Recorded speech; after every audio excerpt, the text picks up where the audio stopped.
Gold, trusted gold buyers. మీరు తాకట్టు పెట్టిన బంగారాన్ని విడిపించి ఈ రోజు ఉన్న మార్కెట్ ధరకు కొనబడను.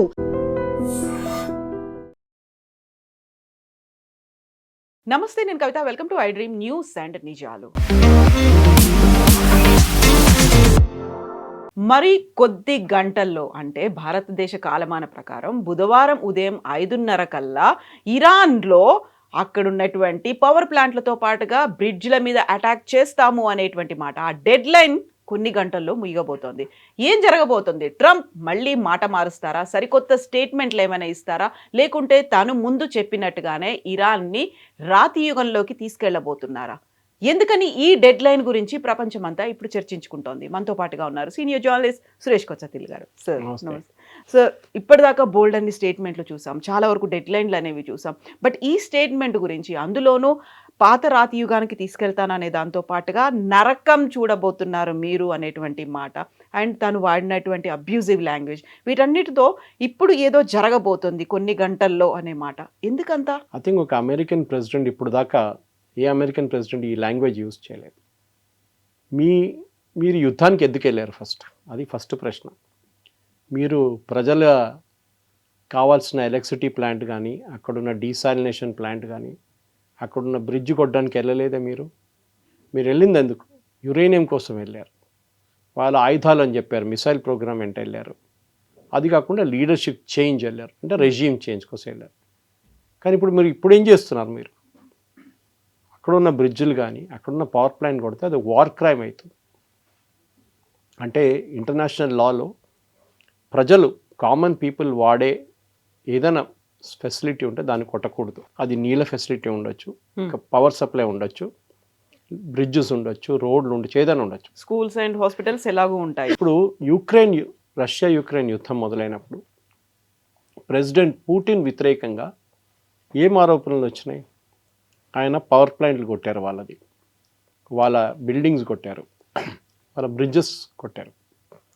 ఆయన వ్యతిరేకంగా వార్ క్రైమ్స్ పెట్టారు. ఎవరు పెట్టారు? యుఎస్. ఇప్పుడు అదే యుఎస్ మేము అదే చేయబోతున్నాం ఇరాన్ అంటే ఏమంటారు? ప్రెసిడెంట్ పుటిన్ చేసిన అదే వార్ క్రైమ్స్ని ఇప్పుడు ట్రంప్ రిపీట్ చేయబోతున్నారు. కొత్తదేం లేదు దాంట్లో. సో లోకం అదే అడుగుతున్నారు, రేపు పొద్దున మన టైంకి, ఇండియన్ స్టాండర్డ్ టైం 5:30కి నువ్వు బాంబు వేస్తాడా లేదా? డేట్ జరగదు నా అంచనా ప్రకారం. ఎందుకంటే దీని కాన్సిక్వెన్సెస్ చాలా సివియర్గా ఉండిపోతుంది, చాలా సివియర్గా. మీరు బాంబు వేశారో, వాళ్ళ పవర్ ప్లాంట్ డిస్ట్రాయ్ చేశారు, వాళ్ళు ఖత్తర్నో, సౌదీ అరేబియానో, కువైట్నో, బహ్రెయిన్ కొడతారు. సో ప్రెసిడెంట్ పుటిన్ ఇది చేస్తే, పుటిన్ వ్యతిరేకంగా వీళ్ళందరూ క్రిమినల్ కేసు వేశారు, వార్ క్రైమ్ అని చెప్పి. నెటన్యాహు చేసినప్పుడు నెటన్యాహు వ్యతిరేకంగా ఇంటర్నేషనల్ కోర్ట్ ఆఫ్ జస్టిస్లో వెళ్ళి అక్కడ కేసు వేశారు. In fact international court of justice ఒక వారెంట్ ఇష్యూ చేశారు, నెటన్యాహుని ఎక్కడ కనిపిస్తే అక్కడ అరెస్ట్ చేయాలని చెప్పి. అఫ్కోర్స్ ఆ వారెంట్ ఎవరు నడిపారు అనుకోండి. కానీ ఆలోచించండి, ట్రంప్ ఇదే స్టేట్మెంట్ ఇచ్చారు.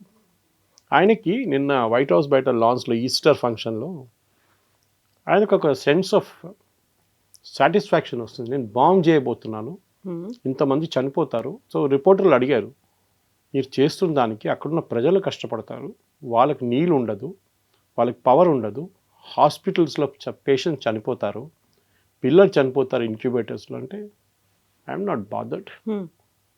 నేను కావాల్సింది ఏంటి? స్ట్రెయిట్ ఆఫ్ హార్మోస్ తెరిచేసేయండి. ఇది ఒక అమెరికన్ ప్రెసిడెంట్ చేయాల్సిందేనా అని ఒక పెద్ద ప్రశ్న. ఏదో ఒక ఆఫ్రికన్ డిక్టేటర్ చెప్పారో, లేకుంటే ఏదో ఒక టెర్రరిస్ట్ గ్రూప్ హెడ్ చెప్పారంటే ఇంకో మాట. ఒక అమెరికన్ ప్రెసిడెంట్, ఇంత పవర్ఫుల్ పోస్ట్లో ఉన్న మనిషి ఇట్లాంటి స్టేట్మెంట్ ఇవ్వడం ఏంటి?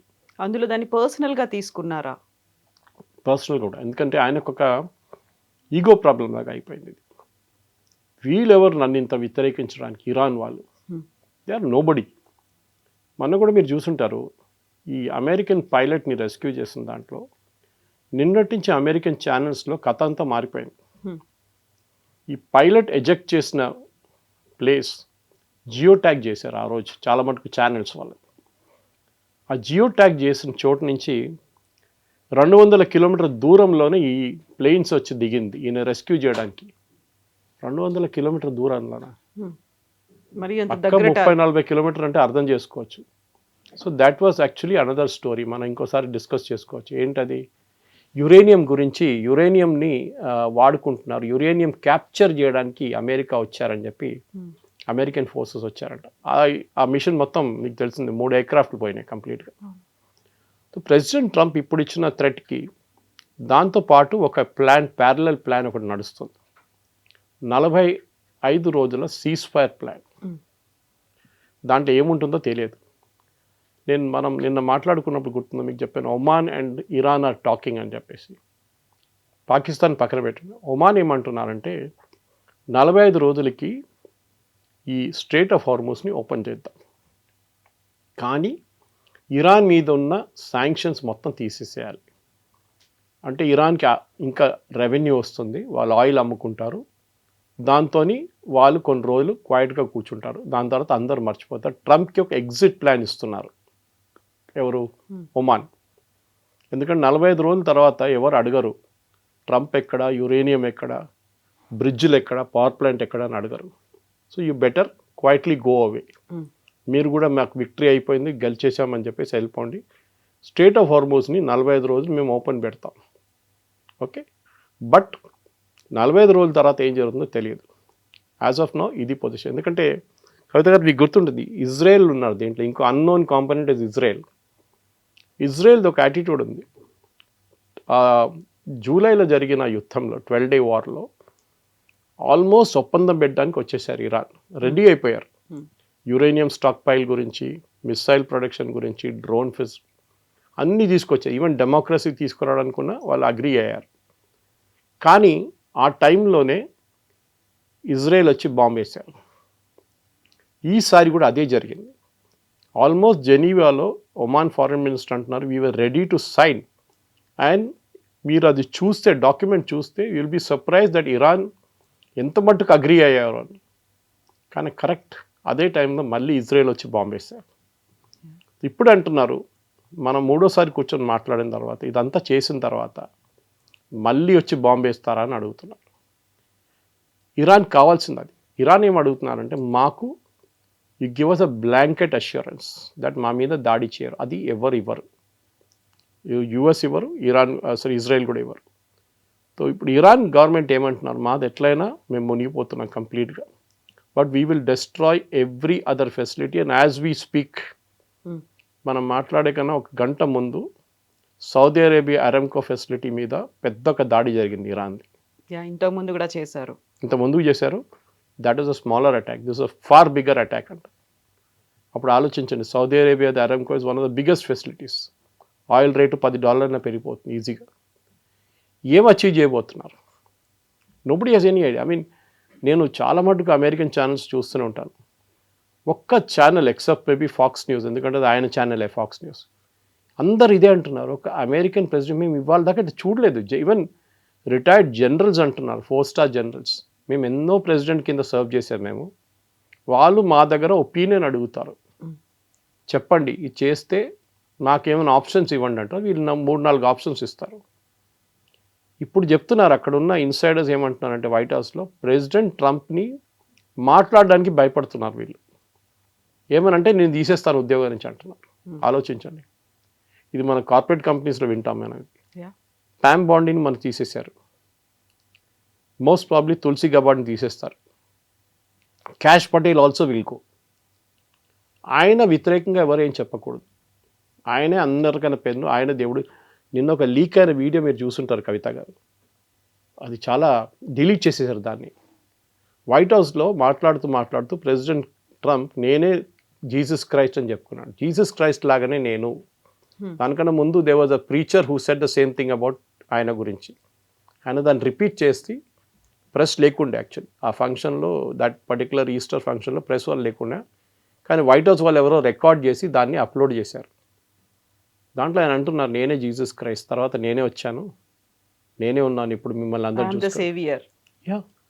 యాక్చువల్గా ఇప్పుడు ఇరాన్ మీద కావచ్చు, అంతకుముందు ఉన్నటువంటి వెనిజువెలా మీద కావచ్చు, అంతకుముందు లిబియాలు, ఇరాకులు, వీటన్నిటి మీద చేసినట్టుగా అదర్ కంట్రీస్లో ఉన్నటువంటి సుప్రీం లీడర్స్ కావచ్చు, లేకపోతే ఆ ప్రెసిడెంట్స్ని, వాళ్ళందరినీ ఎలా అయితే తొలగిస్తున్నారో, ఇక్కడ తనకి ఎవరైతే అపోజ్ చేస్తున్నారో, తన మాటని ఎవరైతే యాక్సెప్ట్ చేయట్లేదో, అమెరికాలో కూడా వాళ్ళని తొలగించడం అంటే ఇంకా నాకు ఎదురు లేదు అనేటువంటి ఒక సందేశం ఆయన ఏమన్నా ఇస్తున్నారా? కరెక్ట్. ఎందుకంటే డిక్టేటర్స్ ఇట్లానే బిహేవ్ చేస్తారు. మీరు చూసుంటారు. ఇదీ అమీన్ కానీ, ఉమర్ గద్దాఫీ కానీ, సద్దాం హుస్సేన్ కానీ, వీళ్ళందరూ డిక్టేటర్స్ ఏం చేస్తారంటే వాళ్ళ వ్యతిరేకంగా ఎవరైనా మాట్లాడితే వాళ్ళని సీన్ నుంచి తీసేస్తారు. ఐదర్ చంపేస్తారు లేకుంటే పంపించేస్తారు ఎక్కడికైనా. ఇది వీళ్ళది. ట్రంప్ కూడా అదే బాగా బిహేవ్ చేస్తున్నారు. వీళ్ళ లాంగ్వేజ్ చూడండి. మనం స్టార్టింగ్ నుంచి మాట్లాడుకుంటూ వస్తున్నాం. ఐ మీ మై సెల్ఫ్, నేనే. వి అని మాట యూస్ చేయరు ట్రంప్. మేము అందరు కలిసి డిసైడ్ చేశామని చెప్పి. లేదు, మీరు ఒక ఇండిపెండెంట్ కంట్రీని మొత్తం ధ్వంసం చేసాం, స్టోనేజ్కి పంపిస్తామంటే మీకు ఎంత సెన్స్ ఆఫ్ సాటిస్ఫాక్షన్ వస్తుంది. ఇప్పుడు కూడా చాలామంది 1700 మంది అంతా చనిపోయారు. కానీ ట్రంప్ ఏమంటున్నారు, వాళ్ళు 45,000 మందిని చంపారు అక్కడున్న గవర్నమెంట్ అని. మళ్ళీ మీరెంతమందిని చంపారు? దానికి కౌంట్ ఉందా లేదా? ఇది ప్రాబ్లం. అండ్ అమెరికాలో రిపబ్లికన్స్ కూడా భయపడుతున్నారు. కొంచెం మంది ఇప్పుడు ప్రైమరీ మేము పోటీ చేయము ఈసారి మిడ్ టర్మ్ పోల్స్ అని చెప్పిన వాళ్ళు బయటకు వచ్చి మాట్లాడుతున్నారు. ఎందుకంటే వాళ్ళకి పోవాల్సింది ఏం లేదు, అయిపోయింది. వాళ్ళు they are not contesting as an MP again. ఈ పరిస్థితిలో ట్రంప్ని అక్కడి నుంచి ఆపడానికి నాకు తెలియదు. లీగల్లీ యుఎస్ సుప్రీంకోర్టుకి ఏదైనా దీంట్లో లీవే ఉంటుందా తెలియదు, లేదనుకుంటా. కానీ అట్లీస్ట్ అరబ్ నేషన్స్, చుట్టుపక్కల ఉన్న అరబ్ నేషన్స్, సౌదీ అరేబియా కానీ, సౌదీ అరేబియాకి చాలా ఇన్ఫ్లుయెన్స్ ఉంది, యూఏఈ కానీ, బహ్రెయిన్ కానీ, ఖత్తర్ కానీ, వీళ్ళు వచ్చి మాట్లాడే ప్రెసిడెంట్ ట్రంప్తో చెప్పుంటారు వాళ్ళు. బహుశా దీనికన్నా ముందు చేసినప్పుడు చెప్పుంటారు ఆయన. దానికోసం ఆయన తొలగించారు కదా, డెడ్ లైన్ ఎక్స్టెండ్ చేశారు. That impact is going to be on us also అని. ఇరాన్ వాళ్ళ దగ్గర ఉన్న అన్ని ఆయుధాలు వాడుకుంటారు. Because nothing left for them. అయిపోయింది వాళ్ళకి. ఏం చెప్తారు, ఎండ్ ఆఫ్ ద వరల్డ్ లాగా అయిపోతుంది వాళ్ళకి. సో వాళ్ళు కూడా they will go all out. Doubt లేదు. కవిత గారు చూడండి, నెక్స్ట్ ఇది రేపు పొద్దున 5:30కు జరుగుతాయి. ఎందుకన్నారు, ఈ gave a time line also. మీరు చూసుంటారు ఇవాళ స్పీచ్లో, ఆ ఈస్టర్ స్పీచ్లో ఈ said by 4 hours I will destroy everything. అంటే ఆయనకు ఎవరో ప్లాన్ ఇచ్చి ఉంటారు 4 గంటల సేపు. మీరు బ్రిడ్జ్లు డెస్ట్రాయ్ చేసి మీరు వాట్ విల్ యూ గెయిన్ అని చెప్పండి. అది చెప్తారు. ఏం సాధిస్తారు? ఏం లేదు. ఎందుకంటే ఆ బ్రిడ్జ్ మళ్ళీ తయారు చేయాలంటే మీకు సంవత్సరాలు పడుతుంది. మళ్ళీ ఎవరు ప్రజలు కష్టపడతారు? ఇరానియన్ రెవల్యూషనరీ గార్డ్జో లేకుంటే అక్కడున్న అయతోళ్ళకి ఏం ప్రాబ్లం ఉండదు. వాళ్ళు హెలికాప్టర్లు పోతారు కావాలంటే రేపు. వీళ్ళు ప్రజలు కష్టపడతారు. పవర్ ప్లాంట్ కొడితే ఎన్ని రోజులు పడుతుంది మళ్ళీ ఇంకో పవర్ ప్లాంట్ కట్టడానికి? రేపు హైపోథెటికలీ యూఎస్ మీద ఇట్లనే అటాక్ చేస్తే అప్పుడు యూఎస్ ఏమంటారు? టెర్రరిస్ట్ యాక్ట్ అంటారు దాన్ని. మీరు చేసేది ఏంటి? మీరు మిలిటరీ టార్గెట్స్ మీద కొట్టండి, నోబడీ విల్ స్టాప్ యూ. ఎవ్వరు ఆపరు మిమ్మల్ని. మీరు రెవల్యూషనరీ గార్డ్ పోస్ట్ మీదనో, రెవల్యూషనరీ గార్డ్ హెడ్ క్వార్టర్స్ మీదనో చాలా కొట్టారు వీళ్ళు బాంబులు. 15,000 బాంబులు చేశారు, మిస్ కేసెస్ అన్నమాట. మీరు దాని తర్వాత రాష్ట్ర ప్రజల మీద చేస్తున్నారు. అంటే ఇరాన్లో ఉన్న ప్రజలు కూడా మిమ్మల్ని నిన్న ఆయన దగ్గర అడిగారు, మీరు ఇది చేస్తే ఇరాన్ ప్రజలు ఏమంటారంటే, మేము కొన్ని ఇంటర్సెప్ట్స్ మేము పట్టుకున్నాం, ఆ ఇంటర్సెప్ట్స్లో ఇరానియన్ ప్రజలు చెప్తున్నారంట మా పక్కన బాంబు పడ్డది, ఇంకొక పడేయండి బాంబు అంటున్నారంట. ఎవరైనా అంటారు అది? ఇప్పుడే మా పక్కన ఒక బాంబు పడ్డది, ఇంకో బాంబు పడండి, ఇంకో పంపించండి, ఇంకొన్ని బాంబులు పంపించని అంటున్నారంట. ఐ మీన్ లాజిక్ లేదు మాట్లాడిన దాంట్లో. ప్రజలు అక్కడి నుంచి బతికి బయటపడడానికి ట్రై చేస్తున్న బదులు ఫోన్ చేసి చెప్తారా ట్రంప్కి ఇంకో బాంబు వేయండి, ఇంకో 2 బాంబు. అదే టైంలో బీబీసీ నిన్న ఒక ఇంటర్వ్యూ చేశారు. ఒకటి కాదు, they did a series of interviews అక్కడున్న ప్రజలతోని. సో వాళ్ళ దగ్గర అడిగిన ఒకటే ప్రశ్న, ట్రంప్ బాంబు వేయబోతున్నాడు, power plant and your bridges. So వాళ్ళేమంటున్నారు, నిన్నదాకా మేము ఈ గవర్నమెంట్ వ్యతిరేకంగా ఉండే, మేము రోడ్డు మీద వెళ్ళి ప్రొటెస్ట్ చేస్తాం, మా ఫ్రెండ్స్ చాలామంది చనిపోయారు, అప్పుడు మాకు ఈ గవర్నమెంట్ వ్యతిరేకంగా చాలా కోపం ఉండే, వ్యతిరేకత ఉండే, అయోతలాలు వీళ్ళ ఖమేనీ లాంటి వాళ్ళది. కానీ ఇప్పుడు మాకు ట్రంప్ వ్యతిరేకం అవుతుంది. We are angry with him and మేము వీ విల్ ఫైట్. ఎవరి కోసం? ద సేమ్ గవర్నమెంట్, వాళ్ళు ప్రశ్నించే గవర్నమెంట్ కోసం ఫైట్ చేస్తారంట. సో ఏం చేశారంటే, Trump has bought the government and people of Iran close. ఇంకా చాలా దగ్గరకు వచ్చేసారు వాళ్ళు. మీరు అచీవ్ చేయాల్సింది ఆపోజిట్ జరిగింది. రెజీమ్ చేంజ్ కాదు, రెజీమ్ వాళ్ళు ప్రజలు కలిశారు, ఇప్పుడు ఒకటే అయిపోయారు.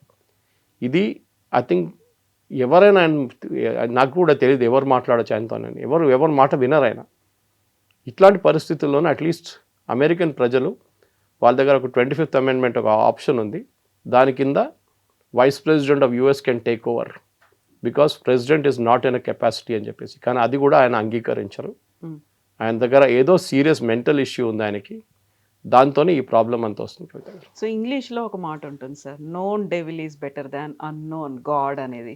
అలా ఏమైనా ఇప్పుడు ఇరాన్లో ఉన్నటువంటి ప్రజలు భావిస్తున్నారా? గతంలో ఉన్నటువంటి ఖమేనీ తీసుకొచ్చినటువంటి నిర్బంధాలు కావచ్చు, వాళ్ళ మీద బుర్కా విధానం కావచ్చు, మిగతా అన్నిటినీ చాలా స్ట్రిక్ట్గా పెట్టేవాళ్ళు. ఇప్పుడు దానికి మించి ఇప్పుడు ప్రాణభయం అనేది ఇక్కడ ఉంది అనేటువంటి భావన అక్కడ ఏమైనా వస్తుందా? అది ఎగ్జాక్ట్లీ చేశారు. నిన్న అదే అంటున్నారు. మీరు ఈవెన్ సిఎన్ఎన్లో కొన్ని ఇంటర్వ్యూస్ చూశాను నేను, అక్కడున్న ప్రజలతో మాట్లాడుతున్నప్పుడు వాళ్ళు కూడా అదే అంటున్నారు. మాకు వీవర్ టోటలీ బాంబింగ్ మొదలైనప్పుడు February 28 ఖమేనీని చంపినప్పుడు వీఆర్ ఆల్ రియలీ హ్యాపీ. మేము పండుగ చేసుకున్నాం ఇంట్లో ఆ రోజు, క్వైట్ సెలబ్రేషన్ చేసుకున్నాం, రోడ్ల మీద కూడా వచ్చారు వచ్చినటువంటి చాలా visuals మంది. చూసాం మనం. కానీ ఇప్పుడు ట్రంప్ వ్యతిరేకంగా ప్రొసెషన్ తీయాలని మాకు అనిపిస్తుంది అంటున్నారు. ఎందుకంటే మా లైఫ్ హెస్ బికమ్ హెల్ అంటున్నారు వాళ్ళు. Hmm. వాళ్ళ హాస్పిటల్స్ని కొడుతున్నారు, వాళ్ళ మెడికల్ ఫెసిలిటీస్ని కొడుతున్నారు, వాళ్ళ టాప్ మోస్ట్ ఇంజనీరింగ్ కాలేజ్ని కొట్టారు నిన్న తెహరాన్లో, ఇస్ఫహాన్లో వాళ్ళ న్యూక్లియర్ ప్లాంట్ దగ్గర కొట్టారు, బుషహర్లో కొట్టారు. ఐఏఈ అంటున్నారు ఆ బుషహర్ ప్లాంట్లో మీరు ఇంకా బాంబింగ్ చేస్తే అక్కడ చుట్టుపక్కల 5,000 కిలోమీటర్ దాకా ఎవరు ఉండలేరు. Hmm. ఆలోచించండి, where entire Gulf will go 116 అయిపోతుంది అంతే. రేపు ఆయిల్ లేదు, గల్ఫ్ లోకానికి గ్యాస్ లేదు, ఏం దొరకదు. మళ్ళీ షెర్నోబిల్ లాగా ఇంకోటి తయారవుతుంది. ఐ థింక్ ట్రంప్ చాలా మటుకు ఒక ఏం చెప్తారు విచ్ సెండ్కి వచ్చేసారు. ఇప్పుడు ఆయనకు అర్థం కావట్లేదు ఆయనకి ఏం చేయాలని. ఆయనకి ఈగో ఏంటంటే ఈ గవర్నమెంట్ నేను చెప్పింది పట్టించుకోవట్లేదు, సో వీళ్ళకి ఒక పాఠం చెప్పాల్సిందే, నేను బాంబేసి వీళ్ళని ఫినిష్ చేసేస్తాను. కానీ యూ కెనాట్ డూ దాట్. ఏదో ఒక రోజు మీ కర్మ మీద ఎంట పడుతుంది మీది. అది ట్రంప్ కూడా తెలుసు. అది మీరు ఒసామా బిన్ లాదెన్ చేసింది కరెక్టా కాదు మనం అడిగేది చెప్పేది. ఇక్కడ వాజ్ 9/11 కరెక్ట్ కాదా అని. కానీ ఒక్కొక్కసారి అనిపిస్తుంది ఇట్లాంటి పని చేస్తే ఏదో ఒక రోజు అక్కడున్న ప్రజల్లో ఒకరు కూడా తిరిగి వచ్చి మీ మీద ఇట్లాంటి ఒక అత్యాచారం చేస్తే మీరేం చేస్తారు? You will sympathise with them saying you have done it to my country, I will do it to you అని. అదే జరగబోతుంది బహుశా.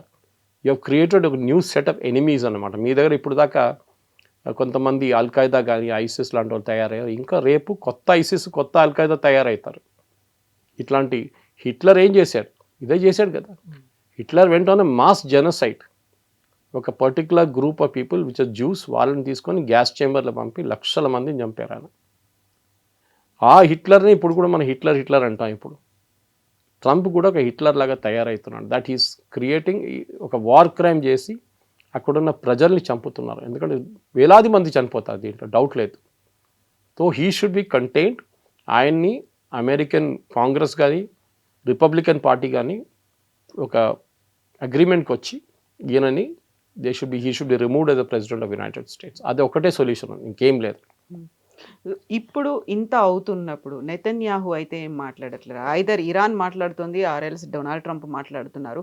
సైలెంట్గా ఇజ్రాయెల్ తన పని తను చేసుకుపోతోందా అనుకున్నప్పుడు ఇంత అగ్రెసివ్గా డొనాల్డ్ ట్రంప్ ముందుకెళ్తున్నాడు. Then what is Netanyahu is doing అనేది?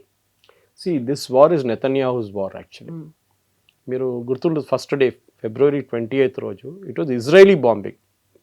అమెరికా పార్టిసిపేట్ చేయలేదు దాంట్లో.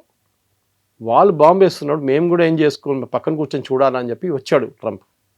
కానీ ఆయన ఎప్పుడు ఆయన వైల్డెస్ట్ డ్రీమ్తో అనుకోలేదు ఇది ఇట్లా అవుతుంది, స్ట్రెయిట్ ఆఫ్ హార్మూజ్ బ్లాక్ అయిపోతుంది, దాంతో లోకంలో ఉన్న మొత్తం అన్ని ఎకానమీస్ దెబ్బతింటుందని అనుకోలేదు ఆయన. ఇప్పుడు ఎకానమిస్ట్ ఏమంటున్నారు, నిన్న చాలా ఫేమస్ 2-3 ఎకానమిస్ట్ అమెరికన్ ఛానల్స్లో మాట్లాడితే ఏమన్నారంటే, అదారు అడిగిన ప్రశ్న ఇది, రేపు ఈ యుద్ధం ఆగిపోతే ఎన్ని రోజుల్లో ఒకటి ఆయిల్ ప్రైసెస్, సెకండ్ లోకంలో ఉన్న ఫైనాన్షియల్ స్టాక్ మార్కెట్స్ ఎన్ని రోజులు పడుతుంది నార్మల్ సెన్స్కి రావడానికి? వాళ్ళంటున్న నెల కాదు సంవత్సరాలు పడుతుందంట.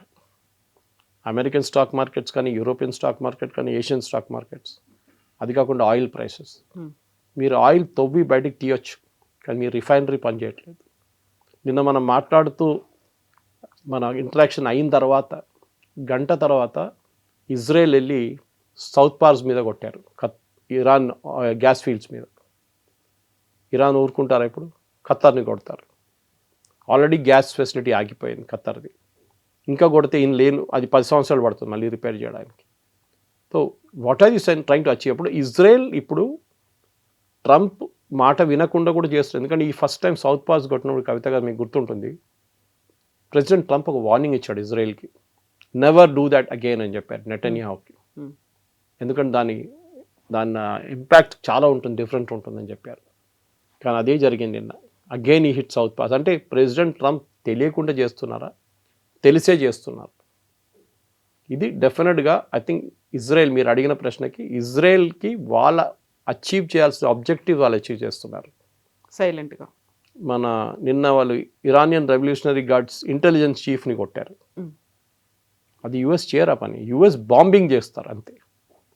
కానీ ఇజ్రాయెల్ ఏమో స్పెసిఫిక్ వాళ్ళ ఎనిమీస్ ఎవరు ఉన్నారు చెప్పారు కూడా. నిన్న వాళ్ళ డిఫెన్స్ చీఫ్ చెప్పారు, మా వైపు బాంబులు వేసిన వాళ్ళు 10 సంవత్సరాల ముందు కూడా ఉండొచ్చు, మొన్న వేసిన బాంబులు కూడా ఉండొచ్చు. ఎవరు మా మీద మిసైల్ ఫైర్ చేస్తున్నారో వాళ్ళని అందరినీ మేము ఫినిష్ చేసేస్తాం. ఇప్పుడు Iran main revenue source oil, petrochemical. నిన్న పెట్రోకెమికల్ ప్లాంట్స్ మీద కొట్టారు. అది మీకు మినిమం 5 సంవత్సరాలు పడుతుంది రిపేర్ చేయడానికి. ఇరాన్కి రేపు యుద్ధం ఆగిపోతే కూడా రెవెన్యూ ఉండదు. 3 సంవత్సరాలు పడుతుంది వాళ్ళకి రెవెన్యూ రావడానికి. ట్రంప్ ఏమంటున్నాడు, ట్రంప్ తో అడిగారు, మీరు ఈ యుద్ధం రేపు ఇరాన్లో రెజీమ్ మారిపోయింది అనుకోండి, ఇరానియన్ ప్రజల్ని మీరేం I will make them rich అన్నారు. నేను ఆయన ఒక మాట అన్నాడు, కానీ none of the channels picked it up. Kavitha గారు, హీ సెడ్, ఇదన్నీ చెప్పిన తర్వాత, unfortunately American citizens want us to come back. అంటే అమెరికన్ సిటిజన్స్ అంటున్నారా మీ యుద్ధం చాలు, తిరిగి వచ్చేసేయండి అంటున్నారు. అన్ఫార్చునేట్లీ. దాంతోపాటు అడిగారు, what about American citizens who oppose the war? ఈ వార్ని వ్యతిరేకిస్తున్న అమెరికన్ సిటిజన్స్ గురించి ఏం చెప్పాలనుకున్నారు? దే ఆర్ ఫూల్స్ అన్నారు. వాళ్ళ ఓన్ సిటిజన్స్ని యూఆర్ కాలింగ్ దమ్ ఫూల్స్. మళ్ళీ ఒక అమెరికన్ ప్రెసిడెంట్కి ఇంకేం చెప్పాలండి? ఈ పరిస్థితుల్లోనే I think President Trump he's lost his marbles అంటారు ఇంగ్లీష్లో. ఆయన మెంటల్ కెపాసిటీ మొత్తం పోయింది. ఆయన ఏదేదో అంటున్నారు, ఏదేదో చేస్తున్నారు. స్టీవ్ విట్కాఫ్ కానీ, జేడీ వ్యాన్స్ కానీ, పీట్ హెస్గెత్ కానీ, వీరు ఎవ్వరి మాట ఆయన వినట్లేదు. He is just doing what he wants to do. ఇప్పుడు 45 days ఒక సీజ్ ఫైర్కి సంబంధించి కొంచెం ఏదో చర్చలు ఉన్నాయి, దానికి స్పెక్యులేషన్స్ అయితే జరుగుతున్నాయి. కానీ కరెక్ట్గా ఏం జరుగుతుంది, నిజంగానే 45 days సీజ్ ఫైర్ ఉంటుందా అనేది ఇంకా ఇట్ ఈస్ ఆన్ కార్డ్స్ అంటే అది డౌట్ఫుల్గా కనిపిస్తుంది. బట్ ఇంకొకరు ఎవరైనా వచ్చి ఇంటర్వ్యూన్ అవ్వాలి. యునైటెడ్ నేషన్స్ అనేది ఉంది, లేదు ఈ top countries, powerful other countries ఉన్నాయి, అవి కూడా ఎందుకు ఇంటర్వ్యూన్ అవ్వట్లేదు? అవి కూడా ఎందుకు మాట్లాడే ప్రయత్నం చేయట్లేదు? వాళ్ళు ఎవరు చెప్తే పట్టించుకుంటారా ట్రంప్? ఆయన నిన్న ఇంకో స్టేట్మెంట్ ఇచ్చారు, నేటో, ఈ హేట్స్ నేటో.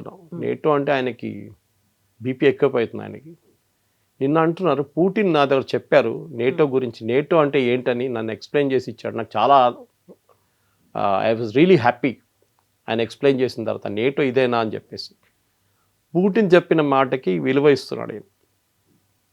ఇదే మనిషి బైడెన్ గవర్నమెంట్ ఉన్న టైంలో పుటిన్ని తిట్టారు. ఆ టైంలో పుటిన్ యూక్రెయిన్లో చేస్తున్న యుద్ధం కానీ అది హ్యూమన్ రైట్స్ వయలేషన్స్, అది పుటిన్ జైలు వేసేసేయాలి అన్నీ చెప్పారు. అదే ట్రంప్ ఇప్పుడు పుటిన్ సపోర్ట్ చేస్తున్నారు. రష్యా, కవిత గారు, ఈ యుద్ధం మొదలైనప్పటి నుంచి 2 దేశాలు అన్నిటికంటే ఎక్కువ రెవెన్యూ సంపాదిస్తున్నారు ఆయిల్ నుంచి. ఒకటి ఇరాన్, ఒకటి Russia. Russia is now selling oil at $105 per barrel. వాళ్ళ దగ్గర నెక్స్ట్ 5 సంవత్సరాలు కావాల్సిన డబ్బులు వాళ్ళు సంపాదించుకున్నారు ఈ నెల లోపల. వాళ్ళు they're just selling oil like crazy అన్నమాట. వాళ్ళకి ఆయుధాలు ఏంటి, వాళ్ళు ఏం కావాలంటే కొనుక్కొచ్చి యూక్రెయిన్ మీద రేపు. సో ట్రంప్కి ఏంటంటే ఇప్పుడు ఒకవైపు ఇరాన్, ఇంకోవైపు నేటోని కూడా కొట్టాలని ఉంది ఆయనకి. చెప్పారు కూడా కదా, నేటో నన్ను హెల్ప్ కోసం అడిగినప్పుడు రాలేదు. ప్రెసిడెంట్ మ్యాక్రాన్ గురించి చెప్పారు, స్టేట్మెంట్ ఇచ్చారు. ఆయన వైఫ్ ఆయన కొడుతున్నారు, ఆయన వైఫ్ ఆయన తిడుతున్నారు అని చెప్పి పర్సనల్ మ్యాటర్స్ కూడా ఒఫిషియల్ దాన్ని తీసుకు. కానీ ఇరాన్లో ఉన్న రెవల్యూషనరీ గార్డ్స్ వాళ్ళు చాలా క్లియర్, ఇవాళ కూడా వాళ్ళు స్టేట్మెంట్ ఇచ్చారు, we will fight to the finish. మనందరూ థర్డ్ వరల్డ్ వార్ అంటాం. అన్ని వరల్డ్ వార్లు మొదలైనది ఒక చిన్న ఘటనతోనే. బహుశా ఇది వరల్డ్ వార్ కాదు, ఎందుకంటే వరల్డ్ వార్ ఉండాలంటే 2 సైడ్లు ఉండాలి. ఇరాన్ వైపు పాప ఎవరు లేరు. అది మ్యాక్సిమం మీరు కావాలంటే చెప్పొచ్చు రష్యా ఉందని చెప్పొచ్చు అంతే. కానీ వాళ్ళు కూడా డైరెక్ట్గా సహాయం చైనా కోఆపరేట్ చేస్తున్నారు. China is buying the Iranian oil which is the biggest cooperation they can do. కానీ ఫిజికలీ వీళ్ళు ఎవరిద్దరు హెల్ప్ చేయట్లేదు, చెప్తున్నారు కానీ moral support. For example Russia వాళ్ళ టెక్నాలజీ యూజ్ చేసి యుఎస్ షిప్స్ ఎక్కడ ఉంది, యుఎస్ ఎయిర్క్రాఫ్ట్ ఎక్కడ పార్క్ చేస్తున్నారు గల్ఫ్ కంట్రీస్లో అని చెప్పి డీటెయిల్స్ ఇస్తున్నారు ఇరాన్కి. అది శాటిలైట్ ఇమేజరీ ఉండొచ్చు, ఫోటోగ్రాఫ్స్ ఉండొచ్చు. దానికోసం నిన్న అమెరికన్ గవర్నమెంట్ అక్కడున్న ఒక కమర్షియల్ శాటిలైట్ ఫామ్కి ఆదేశాలు ఇచ్చారు దట్ మీ ఇమేజెస్ అమ్మకూడదు, next 15 days don't sell your images. వాళ్ళు ప్రైవేట్ లాగా ఇప్పుడు మీకు కావాలంటే డబ్బులు కడితే మీకు ఇచ్చేస్తారు ఇమేజెస్. అలు దేర్ బేస్ ది ఫోటో ఇవ్వండి అని చెప్పి మొత్తం ఫోటో ఇచ్చేస్తారు. మీరు దాన్ని బ్లో అప్ చేసుకుంటే ఎన్ని ఎయిర్క్రాఫ్ట్ ఎక్కడ ఉన్నాయి, ఎన్ని F-16 ఎక్కడ ఉన్నాయి, F-35 ఎక్కడ మీకు తెలిసిపోతుంది. అది అమ్మకూడదు అన్నారు. Which can be taken, okay, safety wise that is a good thing. కానీ రష్యాకి ఇప్పుడు కావాల్సిందంటే యుద్ధం ఇంకా నడవాలి. ఇంకొక 6 నెలలు నడిస్తే రష్యా ఉన్న ఆయిల్ అంతా అమ్ముకుంటారు వాళ్ళు, బ్యాక్లాగ్ ఉండదు వాళ్ళకి. చైనాకి ఏంటంటే ప్రాబ్లం, ఆయిల్ దొరకట్లేదు. ఇరాన్ నుంచి ఉన్న ఆయిల్ వాళ్ళ బిగ్ సోర్స్. వెనిజువేలా దానికన్నా పెద్ద సోర్స్ ఉండేది. వెనిజువేలా వాళ్ళకి పోయింది ఇప్పుడు. క్యూబాని చూడండి ఏం చేస్తున్నారు ప్రెసిడెంట్ ట్రంప్. రష్యా ఆయిల్ క్యూబాలో అమ్ముతున్నారు. సో ఇరానియన్స్ని మీరు గాయపరచాలనుకుంటే వాళ్ళ మీద బాంబులు వేస్తే they will debt to America అని చెప్పే మాట వాళ్ళు ముందు ఫోర్సిబ్లీ వాళ్ళతో చేపించారు. కానీ ఈసారి రెగ్యులర్గా వాళ్ళు కావాలని చెప్పి వాళ్ళ మనసు నుంచి చెప్తారు ఈసారి death to America, death to Israel అని. ఇజ్రాయెల్ కూడా మీరు చెప్పినట్లు వాళ్ళ పని, వాళ్ళ స్ట్రాటజీ సపరేట్, దీంతో సంబంధం లేదు. అది they are doing what they want. Netanyahu చెప్పారు చూడండి, యుద్ధం రేపు ఎల్లుండి ఆగదు, మాకు ఒక లాంగ్ టర్మ్ ఆబ్జెక్టివ్ ఉంది. ఇరాన్ వాళ్ళ ప్రాక్సీస్ని కొట్టడం, హెజ్బుల్లా, హమాస్, హూతీస్, వీళ్ళని కొట్టిన తర్వాత మేము వీ విల్ రిలాక్స్. ఇజ్రాయెల్ లెబనాన్తో అంటే హెజ్బుల్లాతో నిన్ననో మొన్ననో మొదలు పెట్టలేదు యుద్ధం, 40 సంవత్సరాల నుంచి నడుస్తుంది. అప్పుడు ఆలోచించండి ఇజ్రాయెల్ ఎందుకు ఆపుతారు. వాళ్ళకు లాంగ్ టర్మ్ వ్యూ ఉంది, అమెరికాకి లాంగ్ టర్మ్ వ్యూ లేదు. ఏదో చేసి చూడండి, నిన్న కూడా ఆయన స్టేట్మెంట్ ఇచ్చి you know what is the biggest thing I can take from there అన్న, ఆయిల్ తీసుకుంటే చాలా డబ్బులు ఉంటుంది. వెనిజువేలాలో చూడండి, కానీ make a statement like that. ఒక ప్రెసిడెంట్ ఇంకో దేశానికి ఉన్న ఆయిల్ తీసుకెళ్ళి అమ్ముకుంటారు. వాళ్ళ రిసోర్సెస్ని ఎలా యూస్ చేసుకుంటారు. ఎస్, మన రేపు పాకిస్తాన్కి వచ్చి వాళ్ళని టేక్ ఓవర్ చేసి వాళ్ళ దగ్గర ఉన్న ఏం చెప్తారు రేర్ ఎర్త్స్ అమ్ముకుంటే ఎట్లా ఉంటుంది. ఏ దేశం చేయరు, సెల్ఫ్ రెస్పెక్ట్ ఉన్న ఒక్క దేశం కూడా చేయరు. వెనిజువేలాకి ఆప్షన్ లేకుండే, వాళ్ళ తల మీద తుపాకీ పెట్టి నువ్వు చేయంటే చేశారు వాళ్ళంతే. పాసిబ్లీ వాళ్ళ వైస్ ప్రెసిడెంట్కి మంచి డబ్బులు ఇచ్చి ఉంటారు, ఆమె హ్యాపీ. దేశం కాబట్టి దేశం అమ్ముకోండి. ఇరాన్ అలో చేయరు. Iranians are very very proud people. అది ట్రంప్ ఇవాళ డెడ్ లైన్ కాకపోతే రేపటి డెడ్ లైన్లో కూడా ట్రంప్ అది నేర్చుకుంటారు. Thank you so much sir. And for more videos, Please subscribe to iDream. Please subscribe to iDream. Please subscribe iDream. And please subscribe to iDream. For more videos, subscribe to iDream. please like, share and subscribe to the channel. Congratulations, iDream. Subscribe to iDream. Subscribe to iDream. So subscribe to iDream Media. iDream ki iDream team andarki huge congratulations. Please subscribe iDream Media. Please subscribe to iDream. Subscribe iDream. Please subscribe to iDream. iDream అంటే నా కళల ఛానల్ను subscribe చేసుకున్న నోరు తిరుగుతలేదు, మీరైతే గంట గుర్తు కొట్టండి. For more such videos, please subscribe to iDream. Subscribe to iDream. Please subscribe to iDream. Please subscribe iDream Media. Please do subscribe to iDream. Please subscribe to iDream Media. For best entertainment and information, please subscribe iDream. And don't forget to subscribe to iDream.